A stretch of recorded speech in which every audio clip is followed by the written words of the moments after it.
Why did you feed her this? It's really poisonous. When the doctor questioned my mother-in-law, Lily, she opened her eyes and argued back.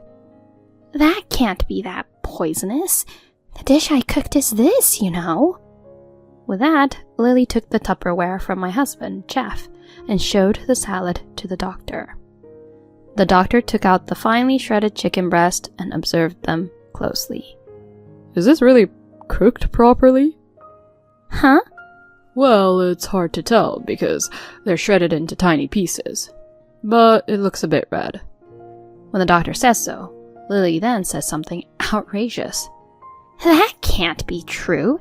They should be cooked properly. The reason why it looks red is because it was cooked at a low temperature, which makes it look rare. Everyone except Lily froze at those words. Wait a minute, Mom. When you said you cooked at a low temperature, at what temperature and for how long? My name is Julia. I am a 27-year-old housewife.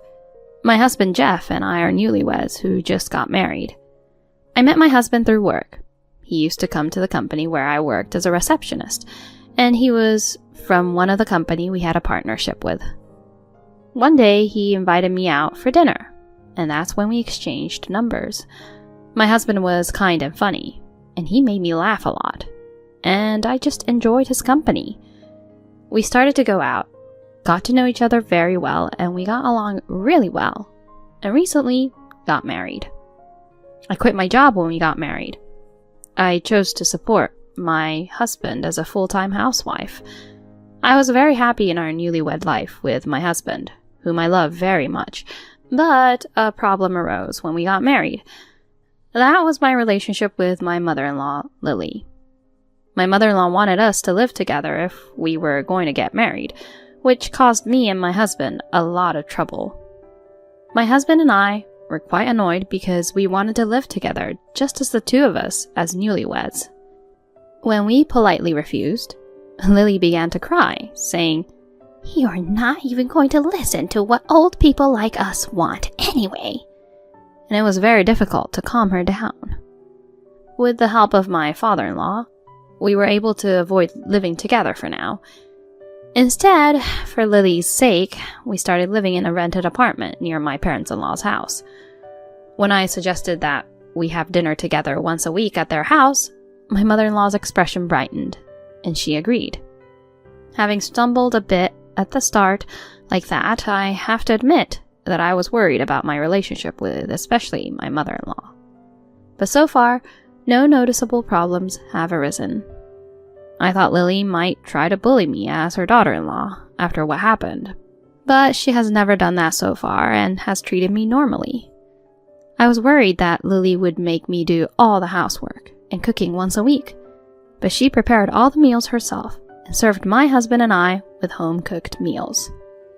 She also didn't pressure me to get pregnant quickly just so she could see her grandkids as soon as possible. I was very grateful about that. However, there was another big problem. That was about Lily's cooking skills. Lily had always been busy working as an office worker, so she wasn't really able to cook any elaborate meals. So after she retired, she decided to try cooking for the first time. As she taught herself to cook various dishes, she became completely addicted to cooking. By the way, it's been already 6 months since she retired.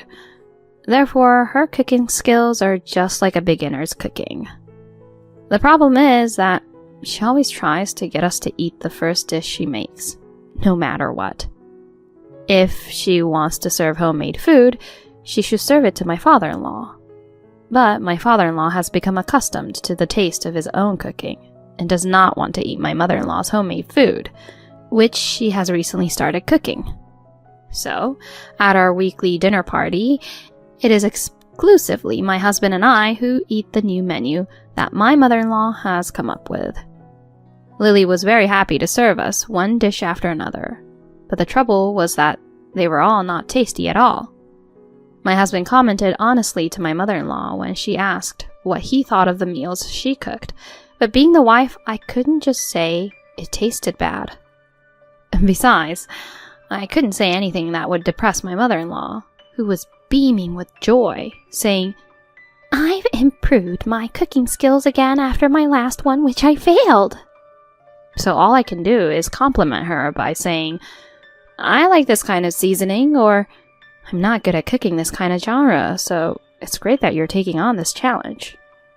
I'd also say, "I feel bad that you always have to cook for us." And to this, my mother-in-law would say, "It's okay, you're our guest," and would not let me stand in the kitchen. In the end, every week I had to endure and eat my mother-in-law's home-cooked food. However, my husband, who was troubled by all the terrible food being served, told my mother-in-law one day, "Please, just cook the meals that you're used to making, Mom. The dishes you cook for the first time doesn't taste that good, since you're not used to making them." Since my husband made that clear, my mother-in-law no longer cooks new challenging menus for our dinner. I was relieved that I would no longer have to eat those meals. But my mother-in-law wouldn't give up easily. She started coming over to my house while my husband was at work, bringing home a home-cooked meal. I am sure she knew that if she came when my husband was there, she would be turned away. She also may have assumed that I would eat them because I didn't explicitly say that I didn't like the meals she cooked for dinner. My mother-in-law came up to the apartment saying, "After all these meals I cook, someone has to eat them, right?" And she wouldn't try to go home and leave until I ate them and told her what I thought. I would say, "I just ate them a few minutes ago," or "My husband and I have plans to go out for dinner later." And I would try to cover up the situation with some kind of white lies. But she would never back down, saying, "Just take a bite and tell me what you think." I don't know if Lily's tasting the meals she cook properly or if she has a strange sense of taste, but her cooking was as bad as ever. When I casually asked her how to make her food, she seemed to adopt her own way of cooking, not following the recipe, even for the new dishes she challenges. I don't want her to be weirdly creative like that. I just want her to follow the recipe. Lily also always eyeballs the seasonings without measuring them properly. This is why some dishes taste too strong or have too much seasonings. And some of the food smells so bad that you can smell it just by putting your face close to it. And some of the flavors are so strong that after taking one bite, that flavor can linger in your mouth for several days. As expected, I wouldn't physically be able to handle the dishes Lily brings in almost every day. I immediately consulted my husband about it. My husband was surprised at the fact and immediately warned my mother-in-law. He then told me that I didn't have to put up with my mother-in-law's cooking.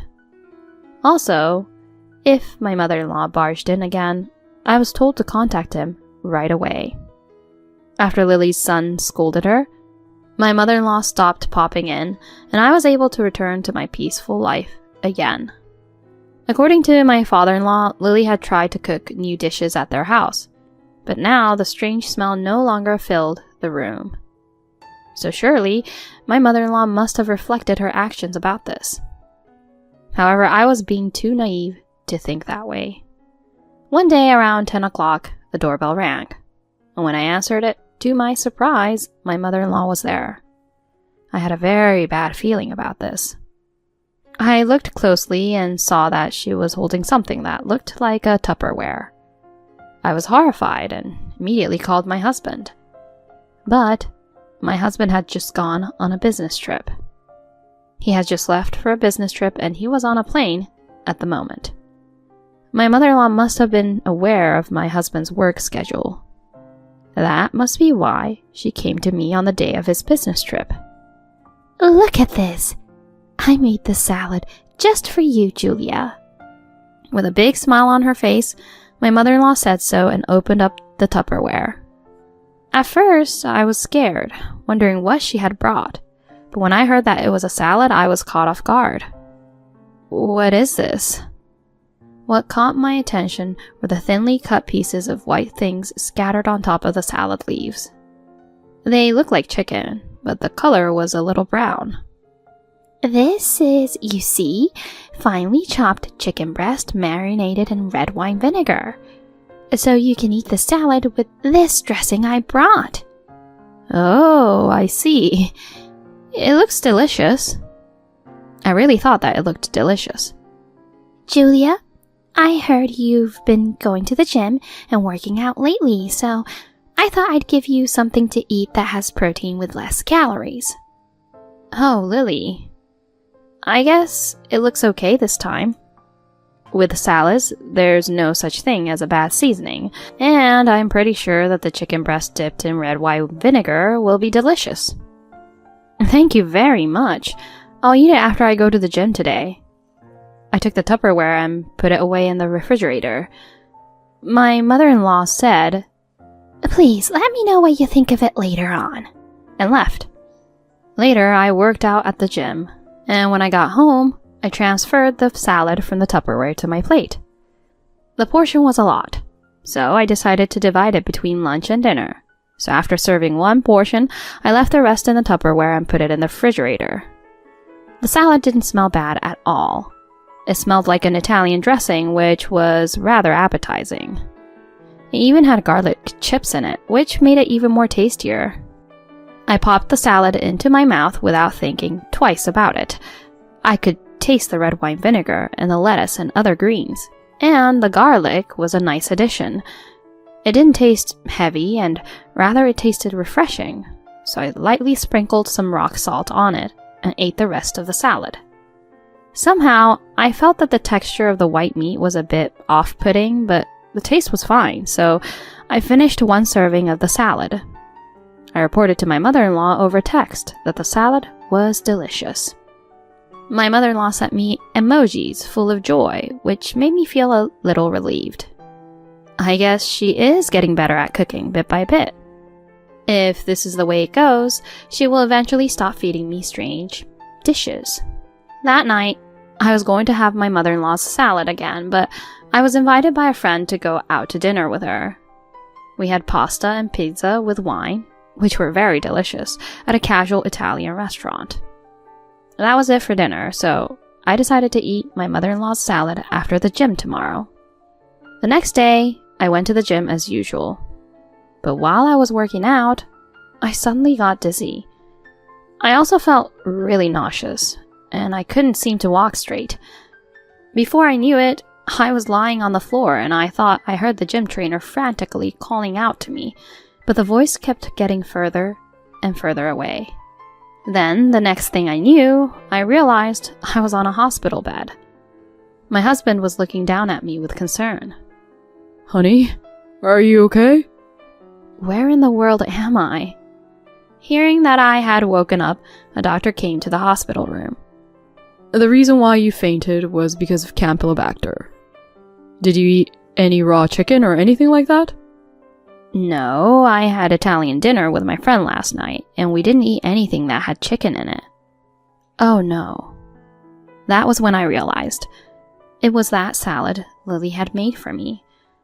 I explained that I was a little concerned about the texture of the shredded chicken in the salad. When I told Jeff that Lily had made it, he was absolutely mortified. I'm pretty sure that the chicken was most likely raw. I remembered that the rest of the salad was in the fridge and asked my husband to get it for me. Then I decided to ask Lily to come over as well to ask how they made the salad. Julia, are you okay? My father-in-law, Matt, calls out to me. Lily was behind Matt, and she looked somewhat unconvinced about the whole incident. The doctor explained again about my symptoms this time. Why did you feed her this? It's really poisonous. When the doctor questioned my mother-in-law, Lily, she opened her eyes and argued back. That can't be that poisonous. The dish I cooked is this, you know. With that, Lily took the Tupperware from my husband, Jeff, and showed the salad to the doctor. The doctor took out the finely shredded chicken and observed them closely. Is this really cooked properly? Excuse me? The The doctor then took a larger shredded piece of chicken and cut it in half to see the inside. Well, it's hard to tell because they're shredded into tiny pieces, but it looks a bit red. When the doctor says so, Lily then says something outrageous. That can't be true. They should be cooked properly. The reason why it looks red is because it was cooked at a low temperature, which makes it look rare. Everyone except Lily froze at those words. Wait a minute, Mom. When you said you cooked at a low temperature, at what temperature and for how long? What? Well, I don't know how many degrees, but I put the hot water, which had been boiled once, and it was almost the same temperature as when you go into the bathtub, so I could have my hand in there, and took it out when the chicken changed its color. So I don't know how many minutes and at what temperature. I was horrified when she said that. How could I have eaten something like that? My mother-in-law then marinated it in red wine vinegar, but if she hadn't shredded into small pieces, I would have been able to clearly see how raw it was. The doctor was stunned, and I saw Matt turning bright red. What? You fed that to Julia? What's wrong with you? It's cooked properly, so what's the problem? Why is it that it's been determined that the cause of Julia fainting was all because of the salad I made? This is so upsetting. My husband snapped at Lily, who was upset at what was happening. That's enough. Mom, what you cooked put Julia in the hospital. Low temperature cooking is a cooking method where you need to use special equipment to keep the temperature at around 158 degrees Fahrenheit for a long period of time. There's no way the inside can be cooked just because the chicken's surface changed color. And what do you mean by about the same temperature as a bath? That temperature would even be lower than the actual low temperature cooking method. Mom, for God's sake, realize that you're troubling everyone around you with your ego. But even after my husband said all this, Lily didn't show any remorse and didn't even admit what she had done was wrong. So what? I mean, Julia looks fine now. I heard she was working out, so I went out of my way to make a dish that would go well with her diet. So why should I be attacked like this? Like I said before, was it really my cooking that caused her to faint like this? Didn't you drink too much or something and fainted because of that? We were all disgusted by Lily, who did not care about me or how I was feeling, and she didn't even seem to want to apologize, even though I was rushed to the ambulance because of her salad, which I got food poisoned from. It seems that my husband has had enough. Enough is enough. It seems that nothing I say to you is going to make any difference, Mom. We can't put Julia in any more danger, so we're moving far away from you. As soon as my husband said that, Lily became impatient. What? No way! Aren't you going to move in with us? I couldn't believe my ears. How could she have that kind of mindset? We had refused to live with her in the first place, and then compromised to live near my parents-in-law's house. Hey, Julia, isn't that right? You're thinking properly about living together, right? Lily looked at me as she desperately said so. Lily, then shouldn't you be apologizing or something? What? It was your mistake that made me be like this, you know? You won't admit to your own mistake, but now you're going to demand that I move in with you? Does that mean that you probably think somewhere in your mind that a wife is in a lower position than you, the mother-in-law? I don't think I will be able to live a happy life if I live with you like this. Perhaps what I said was spot on, but hearing what I had to say, Lily became silent in an instant. Somewhere along the way, she must have thought that she could act freely and selfishly toward me, just because I was her daughter-in-law.